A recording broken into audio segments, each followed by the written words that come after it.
Hello po mga kababayan, kamusta po kayong lahat? At muli, ito po si Simply Talkies Vlog nagbabalik upang magbigay ng maiksing komento, reaksyon at opinyon sa mga mainit na usaping politika sa ating bansa. At isa po dyan sa mainit na usapin ay itong pagpapile ng inciting to sedition ni CIDG Chief General Torre III sa inyong dating Pangulong si Digong na kayo po ay aantayin sa impyerno. At ganun din po ang patuloy na pagbira, yung atake sa ating Speaker of the House, Martin Romualdez. Kasi po mga kababayan, meron na naman pong gustong gawin ang mga kampo ni Digong sa pamamagitan ng isang congressman ng Davao del Norte, 1st District na si Pantaleon Alvarez. Ito pong grupo ni Alvarez ay pumunta po sa ombudsman para po kinasuhan nila, no?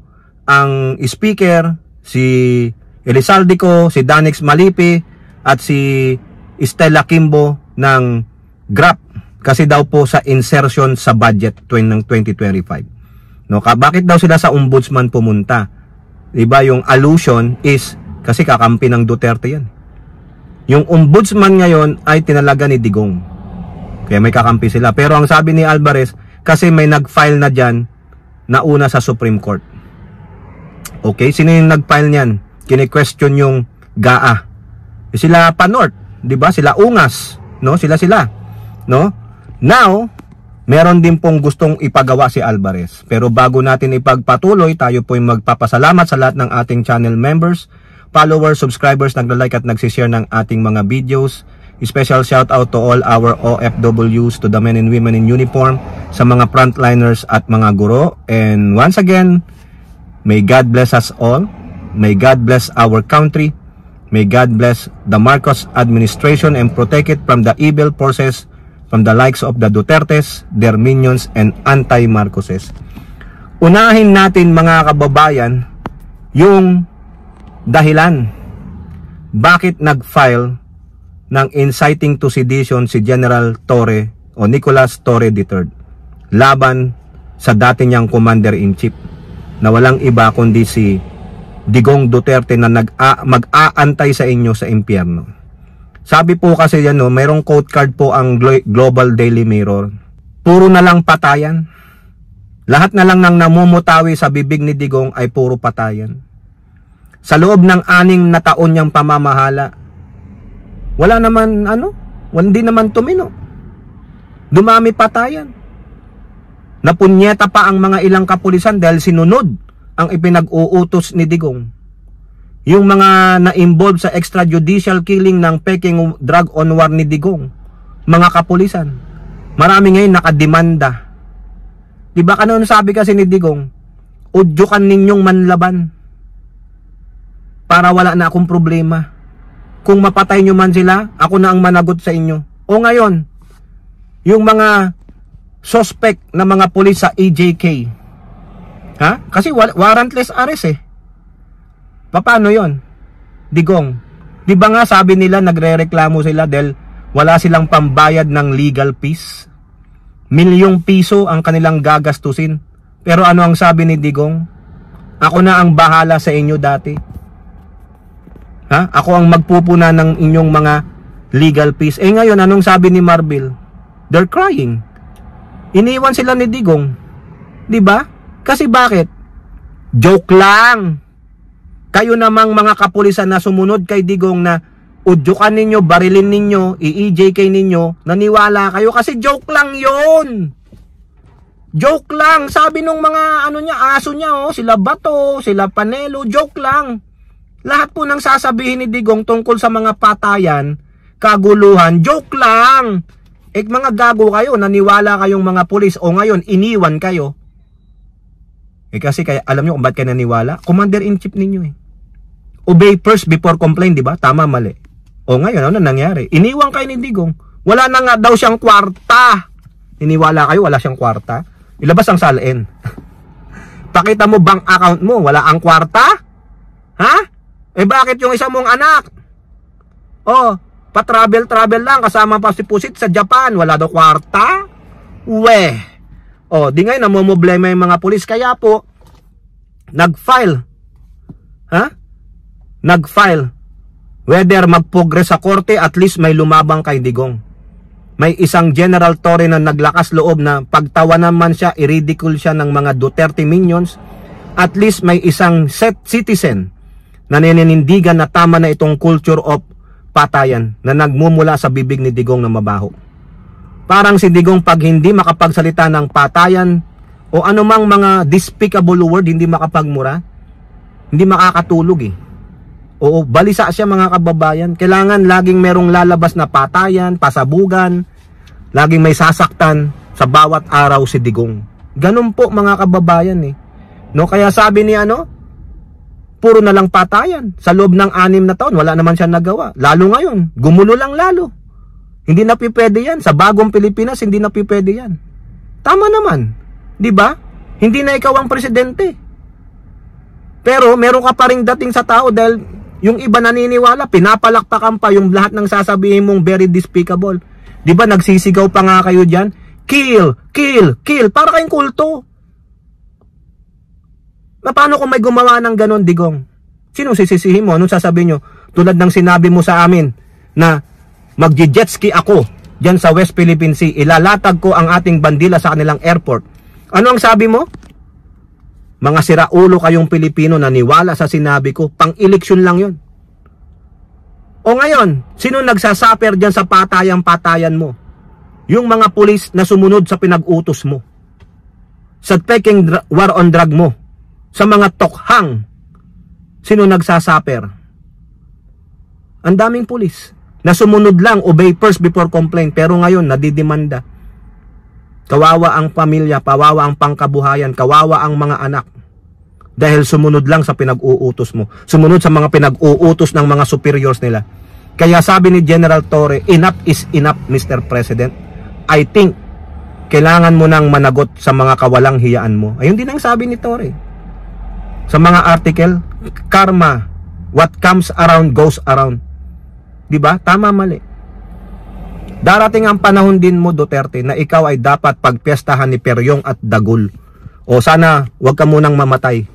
Ha? Sana humaba pa ang buhay mo para kung sakasakali mang dumating yon, ako po ay magsasabing, yehey! At least alam mo, yung mga dinanas ng mga inosenteng mga sinasabi nyong mga suspect na ginawan nyo lang ng mga planted evidences. Ngayon ay nagsasaper sa kamay ni Peryong at Dagul. Di ba mga kababayan? Nakakagalit yan. Kaya tama lang. Sabi ni General Torre, wala. Nung 6 na taon niya, puro kaguluhan din. Tumino ba? Wala. Nadami pa ang mga ilang kapulisan. Kaya doon ang kinagagalit ni General Torre, mga kababayan. No? Asar na asar siya. Galit na galit siya. Dahil nagamit po ang kapulisan. Ginamit ni Digong. Yung pamamaraan niya ay suhulan niya ng pera ang mga pulis. Di ba tinaasan niya, ilang beses niya tinaasan ang sahod ng mga pulis? O, ayan. Dahil doon, may utang na loob kay Duterte, sumunod sa kagustuhan ni Duterte. Tumba dito, tumba doon, patay dito, patay doon. Suportado ko kayo. Ako ang bahala sa inyo. O ngayon, ano nangyari? Sino ang bahala at sino ang kawawa? Ako ang bahala, kayo ang kawawa. O, di ba? Lusot siya. Kayo nasaan kayo ngayon? Kasama nyo si Peryong at Dagul. O. Okay? O now, labas tayo dyan. Punta tayo kay Pantaleon Alvarez, mga kababayan. Itong grupo nila Pantaleon Alvarez ay walang tigil sa kanilang panggigipit kay Speaker Martin Romualdez. Sa tingin po nila, malaking balakid po si Speaker Martin Romualdez para sa kandidatura ni Sara Pusit sa 2028. Akala ko ba hindi ka natatakot kay Martin? Akala ko ba may bilang kayo? Meron kayong 32 million. Kung sakasakaling hindi ma-perpetual disqualification si Pusit. Bakit parang triggered kayo na tatakbong presidente si Speaker? Wala naman nagpro-pronounce. Kayo lang, si Duterte lang ang nag-pronounce. Dalawa na ang gusto niya may mag-ama. Kung hindi pwede si Pusit, si Duterte ulit, si tatang niya. Yung matandang Pentaning. Kinasuhan nila sa ombudsman ng GRAP. Pag na-guilty, tanggal. Di ba? Mala nyo, pag na-guilty, alam nyo na. May kakampi. Ano ngayon ang gustong mangyari ngayon? Ha? Ano ang gustong mangyari ng kampo ni Alvarez? nag-file na naman sila ng petisyon sa ombudsman na hanggat maaari daw po ay suspindihin. Ay, no. Suspindihin daw, ha? Para hindi maka-impluwensya sa kaso si Speaker Martin. Suspindihin si Elizalde Co. Suspindihin si Manix Dalipe. Suspindihin si Stella Kimbo para po hindi po maka-impluwensya sa kasong kinakaharap nila. Really? The audacity, mga kababayan, ang kapal ng mukha, no? Biruin mo, yung hindi sumisipot sa mga hearing, sa mga plenary, siya pa ang isa sa mga nag-file ng kaso sa ombudsman questioning the insertions of the budget. Di ba? Oh, ang galing na congressman, di ba? Ang galing yung magluklok ng congressman, kayong mga taga Davao del Norte. No? Ang galing ng congressman yun na pala absent. Tutulog-tulog lang. Hindi umaaten sa hearing. Sabi nga ng mga young guns, hindi ka namin nakita sa plenary. Nung tinatalakay ang budget, where are you? Ano ginagawa mo? Ha? Nandiyan ka ba sa mga constituents mo at binabalangkas mo ang mga proyekto at pagtulong sa kanila? Sapat ba o worth it ba yung pinapasahod sa'yo ng taong bayan? Bakit hindi ka nag-a-attend ng plenary lalo-lalo na sa budget deliberation? Ayun ang sabi ng mga young guns. Diba? Kinirtisay siya ni Pami Zamora ng 2nd District ng Taguig.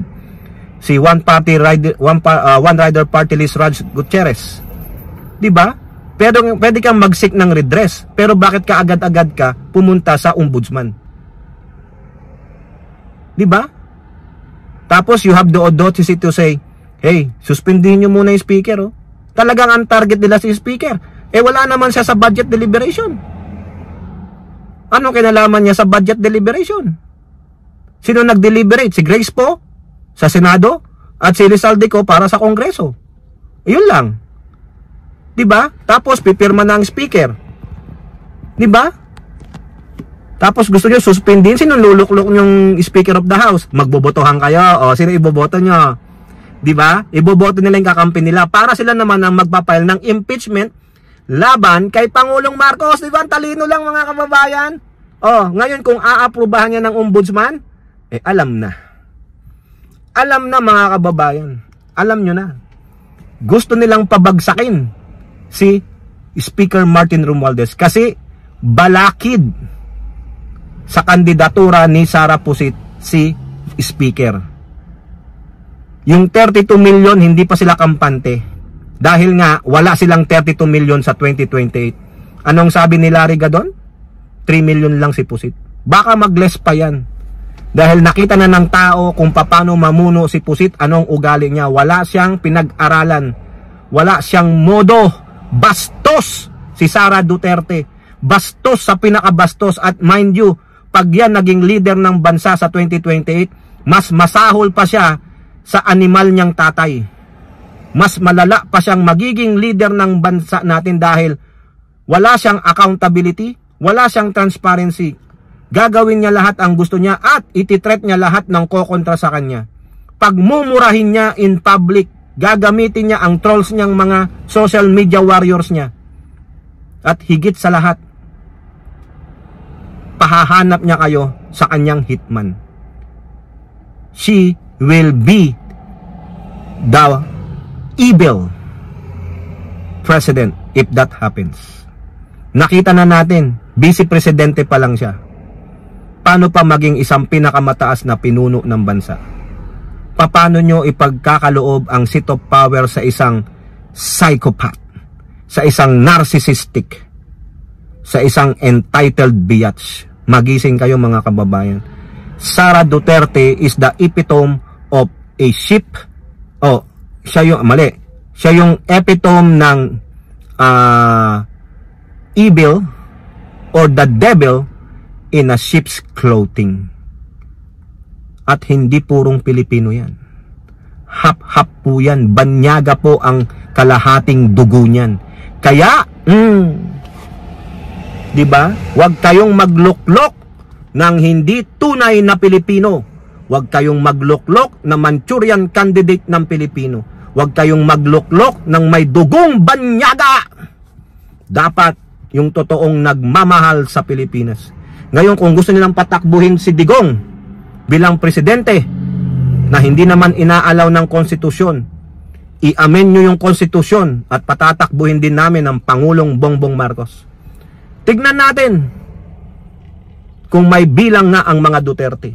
Diba? Tama, mali. O kayo po, ano pong yung masasabi? Comment down below and don't forget to like and share. Hope to see you on the next videos. Bye-bye. God bless.